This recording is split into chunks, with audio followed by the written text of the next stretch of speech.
Um, Greetings everyone, my name is Simon Sikele, and today we'll be starting with the first lesson of Small Basic, which is a programming language that is designed to make programming extremely easy, approachable, and fun for beginners. So when you launch Small Basic for the first time, you will come across an environment that looks exactly like this. So I'll be explaining each and every component here. As you can see up here, what we have right here is what we call the toolbar. All these icons make up what we call a toolbar. So the first button here, which is the new button, is used to create a new file. Sometimes when you start Small Basic or when you open Small Basic, you might find out you don't have this small window here written untitled. So for the purpose of this video, I'm just going to close it now so you can see what the new button does. So when you click on the new button, you have a window here which is just written untitled. So the new button is just used to create a new file, and then open is used to actually open an existing file. In case you're writing a Small Basic program and you later want to open it, you can just click on the open button. So in this case, when you click on the open button, since I already have Small Basic, I have a couple of files that I've been working on, so you can click on any of the files and click open. Then the save button, as you can see, the file is now untitled. When you click on the save button, this is what happens. It actually pops up this window of where, and this actually allows you to select where you want to create the file and under which folder and which address.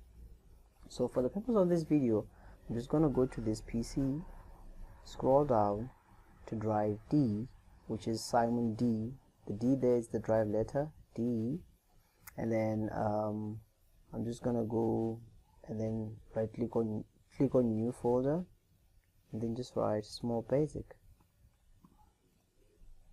Small Basic. This is the name of my folder. And then double click on the folder. And then here I'm gonna write the file name as first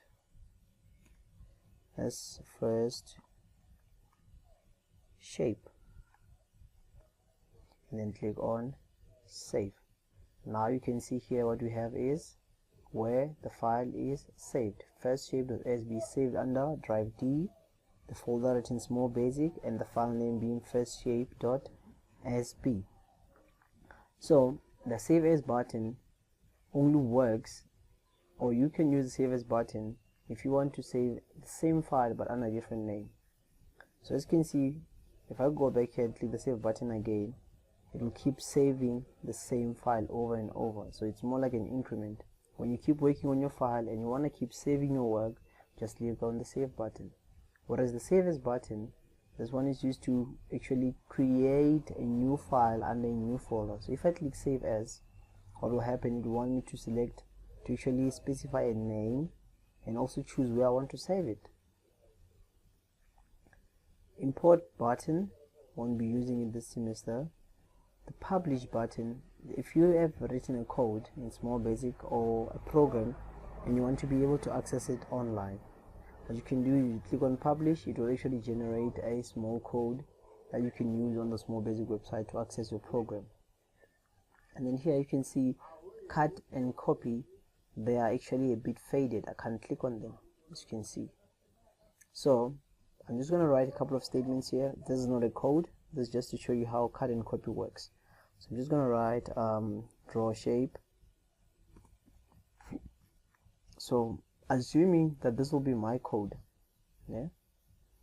So if I type that down and I click Control and hold Control and then press A, it will highlight everything that's on my text editor. By the way, this is the text editor where I'll be typing. So you can see now I have cut. I can select cut or copy or paste. So when I select cut, that's what happens. All the content has been cut, which means it's now ready to be pasted. When I click paste, I have it now. But if I do the same thing and I click on copy, now the content is still there because I made a copy of what's there. So now if I just go there and say paste, I'll have the same content twice. So the button paste will either paste what's either cut or copied.